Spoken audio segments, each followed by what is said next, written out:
Tonight I'm going to prepare with you a very easy dish. It's called Baba Ghanouj. It's a Middle Eastern dish. Hard to say exactly where it originates from.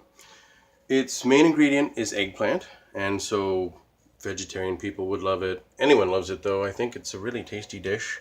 Got a lot of complex flavors from a few very simple ingredients. And so yeah, I'd be pleased to show you guys how I make it. So let's start.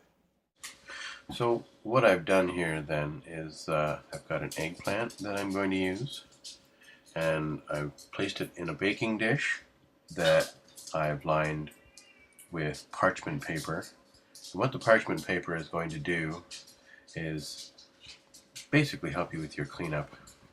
Now I'm going to turn the oven on to broil, as you can see.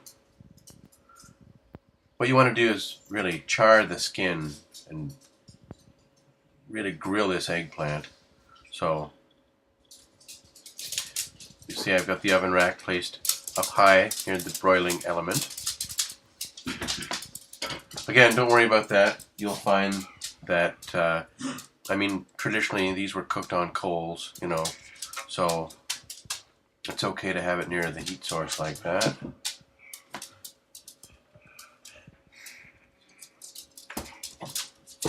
So what I'm going to do is take a knife and make long slits in the length of the eggplant.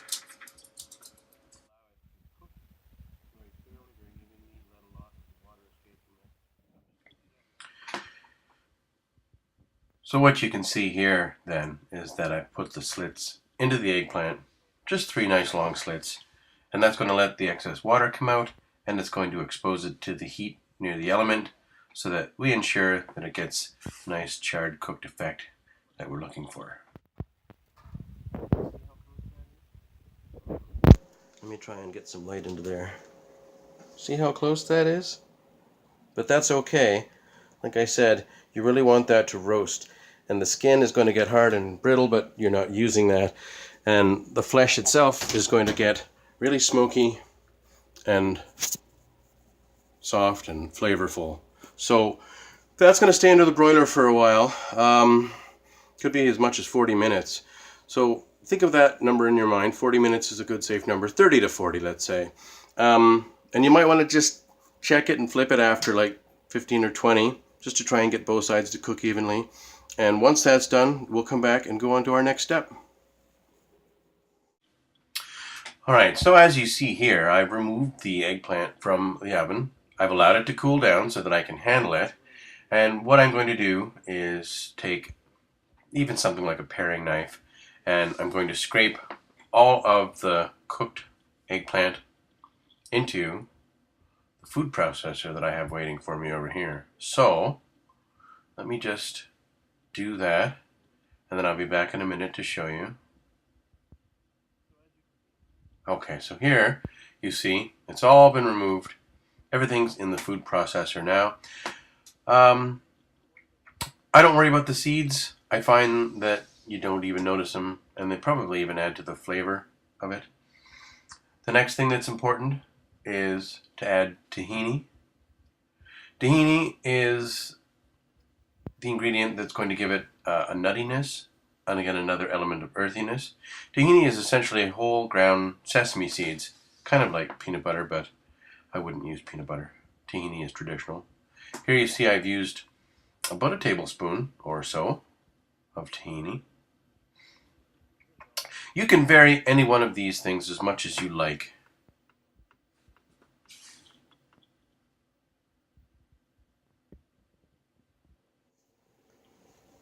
Next thing I'm going to want to add is garlic. You can add as much or as little as you like. 1 clove is enough for me. Now, here's your conventional garlic press, and I'm sure you've used that before. You put the garlic in, you press it out. Very easy. But I wanted to show you a trick that a friend of mine who worked at a restaurant showed me. If you don't have a garlic press on hand for some reason, take a fork, take your garlic, and what you do is you hold your fork like that. Can you see that? I'll hold it like this. Just by running your garlic across the tines, what you effectively end up doing is the same thing. It's mostly shredding the garlic. Just like that. And in a moment, you'll see. Now, again, it's faster than a knife, but not as good as if you had a garlic press. But you'll be surprised if you're on a camping trip or something, wanted to make this over a campfire, didn't have a garlic press. You can see you can see that does a pretty nice job. Maybe you're wondering why you would want to even not just put a whole clove of garlic in there. I find that when it's chopped up finely like that it's going to incorporate better, and as you're eating your dip, you're not going to run into an unexpected huge chunk of garlic. Another thing to mention is that, you might say, oh, well, there's garlic all over my hands. My hands smell like garlic. If you run your hands under warm water holding something steel, like a fork, try it yourself. It neutralizes garlic aroma. Interesting, huh?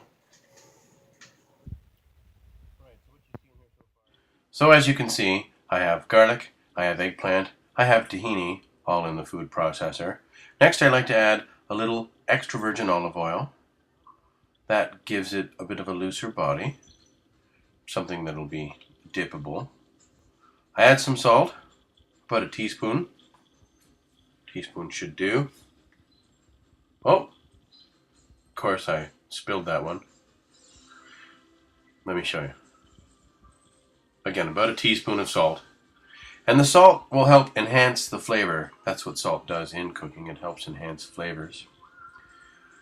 Another ingredient that I also like to use is it's a Middle Eastern ingredient. I mean, it's found here, but it's used in Middle Eastern cuisine. It's called sumac. Any horticulture student will know that as Rus typhina. You've seen staghorn sumac around. This is the very same thing, just sumac. But it's a really wonderful flavor. So, there it is, that nice rusty color. I'm just going to add a little bit of it to it. Again, any of these things are all adjusted to your level of taste. Try things out. If you wanted to add chili flakes, you could if you wanted to make a nice spicy Baba Ghanouj. That's certainly not a problem. I do that sometimes. Okay. Well, I still do want to have a little bit of actual citric acid. I'm going to get that from a lemon, just like you see here. So, I made sure this portion has no seeds. If it did, I would just squeeze it through my fingers to try and prevent any seeds from getting into my Baba Ghanouj rather. So, I'm going to add a generous amount because I feel like it gives a nice brightness to contrast the the earthy flavors we've been speaking so much about, the smoky flavors. So there we go. Okay, so now here's the part where I'm going to pulse it up till it's smooth. If you don't have a food processor, you could do this by hand. It's just going to take longer. But have a look. You can see it all being incorporated very nicely. I wish you could smell this. The smell is so good. Okay. Gonna have a little taste. Let me get a spoon.